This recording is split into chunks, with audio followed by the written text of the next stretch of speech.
Oh, is the Rittenhouse case? They're about to announce the Rittenhouse case. Maybe we can pull that up. Oh, wow. Okay. Maybe can you send me a link, Frank? Wow. We're live on the air.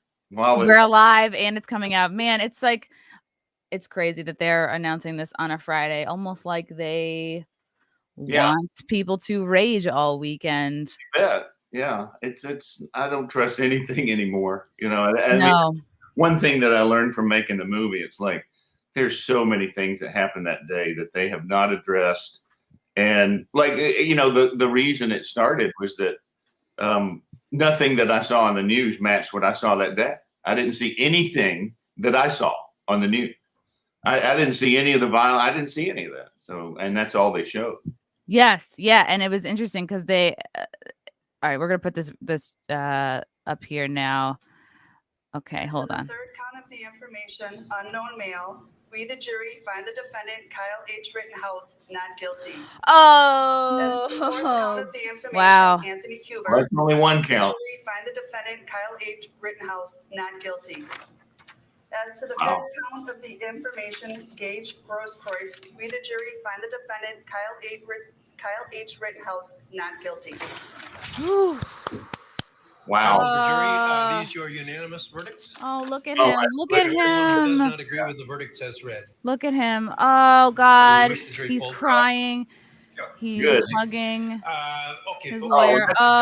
Look at him. It was taking so long, it was going to be bad news, you know. Just about 3 weeks ago. Oh, God. They just announced the verdict. He is not guilty, I think, on all 2 weeks and 2 days. 3. He's shaking. 3 weeks. Mm-hmm. You were a wonderful jury to work with. Oh, my God. This poor kid. And they put him through the ringer over politics. 17-year-old kid. This trial should never have happened.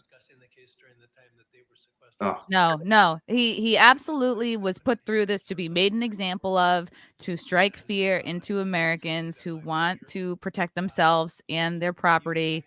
And I feel like it was delayed this long because the jury was petrified of coming out with this and saying not guilty. And, you know, they just yesterday we heard an MSNBC van was trailing the jury bus, you know. I too would be very afraid to be on this jury and to have my face and name out there. Yeah, and people trying to find out who you are.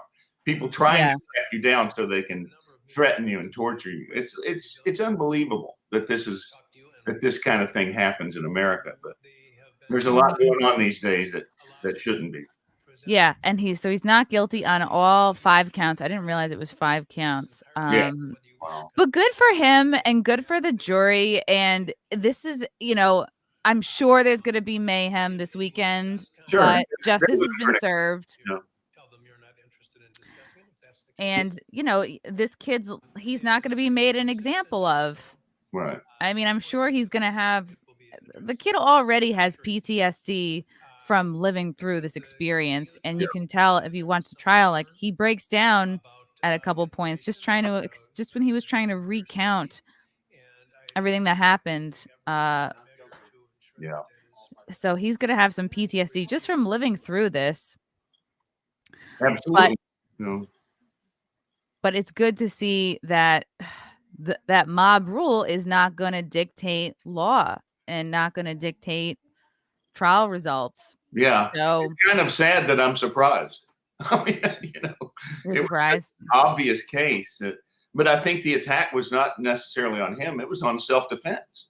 They want unable to defend yourself, so that the only source of your protection is the government.